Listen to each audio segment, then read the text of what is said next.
আজ আমার এই গল্পটি হচ্ছে ইন্দোনেশিয়ার এক বন্ডতান্ত্রিককে নিয়ে। ইন্দোনেশিয়ার একটা গ্রামের একজন কৃষক ছিলেন। তার একটা আখ ক্ষেত ছিল। ওই কৃষকটি তার গরু নিয়ে তার এক আখ ক্ষেতে গিয়েছিল। হঠাৎ করে ওর পায়ের সাথে কী যেন একটা লাগে। ও নিজে না চেক করে ওর সাথে সাথে গ্রামের কিছু লোকজনকে ডেকে আনলো। গ্রামের ওই লোকগুলা মাটিগুলো সরাচ্ছে। হঠাৎ করে দেখে একটা মেয়ে ওদের দিকে তাকিয়ে আছে, কিন্তু তার মৃতদেহ। তারা সাথে সাথে পুলিশকে জানালো। পুলিশ এসে তার পরিচয় বের করে। মেয়েটির বয়স 21 বছর। তার নাম হচ্ছে কমলা ডিউই। কিছুক্ষণ পর এক রিক্সাওয়ালা এসে পুলিশকে জানালো, আমি তো এই মেয়েটিকে 2 দিন আগে একটা বাড়িতে রেখে এসেছিলাম, কিন্তু ওই বাড়িটা তান্ত্রিকের বাড়ি। পুলিশ সাথে সাথে ওই বাড়িতে গিয়েছিল। ওই তান্ত্রিকটার নাম ছিল আহমেদ সুরাজ্জি। তাকে জিজ্ঞাসাবাদ করলো। তিনি জড়িত থাকার কথা অস্বীকার করেন। পুলিশ তার ঘরে সার্চ করলো এবং ডিউইর হাত ব্যাগ, ব্রেসলেট এবং পোশাক ওরা খুঁজে পায়। পরে 1997 সালে 30 এপ্রিল সুরাজ্জিকে গ্রেপ্তার করে। কিন্তু ওকে অনেকবার জিজ্ঞাসা করা হয়, কিন্তু ও বলে আমি হত্যা করিনি ডিউইকে। কিন্তু ও শেষ পর্যন্ত ও স্বীকার করেছিল, হ্যাঁ আমি হত্যা করেছিলাম তাকে। কিন্তু আমি তাকে নয়, তার সাথে আরও 42 জন মেয়েকে হত্যা করেছি এবং তাদেরকে আক্ষেতে আমি পুঁতে রেখেছি। সুরাজ্যের কথা শোনার পরে আক্ষেত খনন করে পুলিশরা দেখে 42টা মৃতদেহ।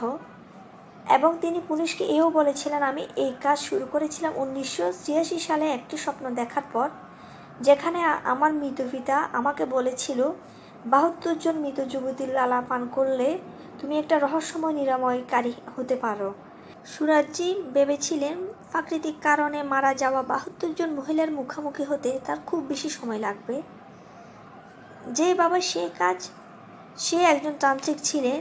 তার কাছে নারীরা আসতো বিভিন্ন পরিষেবার জন্য। তাদের মধ্যে যার বয়স কম ছিল তাকে ও শিকার হিসেবে বেছে নিত। তাদেরকে আক্ষেতে নিয়ে যেতেন এবং তাদের কোমর পর্যন্ত দাফন করতেন এবং তাদেরকে এটাও বলতেন এটা তার রিচুয়ালের অংশ। তারপর তাদেরকে শ্বাসরোধ করে হত্যা করতেন এবং তাদের মৃত্যুর পর তাদের লালা পান করতেন এবং তাদেরকে আক্ষেতে এমনভাবে ফুঁতে ফেলতেন তাদের মাথা পুরোপুরি তার বাড়ির দিকে ইশারা করত। তিনি পুলিশকে এও বলেন, আমার বাবা কোনো নারীকে হত্যা করতে বলে নাই। আমি ভেবেছি 70টি নারী পেতে আমার অনেক সময় লাগবে, তাই আমি যত তাড়াতাড়ি সম্ভব এটি পেতে চেষ্টা করেছিলাম। এই হত্যার জন্য আমি নিজে উদ্যোগ নিয়েছি। এখানে আমার বাবা কোনো দায়ী নয়। এরপর তার বিচার কার্য শুরু হয় 11 ডিসেম্বর 1997 সালে। তার বিরুদ্ধে 363 পৃষ্ঠার অভিযোগ করা হয় এবং তার স্ত্রী তুমি নিকেও সহযোগী হিসাবে গ্রেপ্তার করা হয়। তাদের দুজনকে 27 এপ্রিল 1998 সালে দোষী সাব্যস্ত করে ফায়ারিং স্কোয়াডের মাধ্যমে মৃত্যুদণ্ড দেওয়ার নির্দেশ করেন এবং পরে তার স্ত্রীকে সাজা কমিয়ে যাবজ্জীবন কারাদণ্ড দেয়া হয়। 10 জুলাই 2008 সালে এই বন্ডতান্ত্রিককে ফায়ারিং স্কোয়াডের মাধ্যমে মৃত্যুদণ্ড কার্যকর করে। আজ আমার এই গল্পটা বলার একটা মাত্র কারণ, আমাদের সমাজে বা আমাদের আশেপাশে অনেক বন্ড আছে যাদের মাধ্যমে আমরা মেয়েরা খুব তাড়াতাড়ি ফাঁদে পড়ে যাই। সকলেরই কিছু না কিছু সমস্যা থাকে। তার জন্য আমাদেরকে কেন তান্ত্রিক বা কোনো জাদুবিদ্যার কাছে যেতে হবে?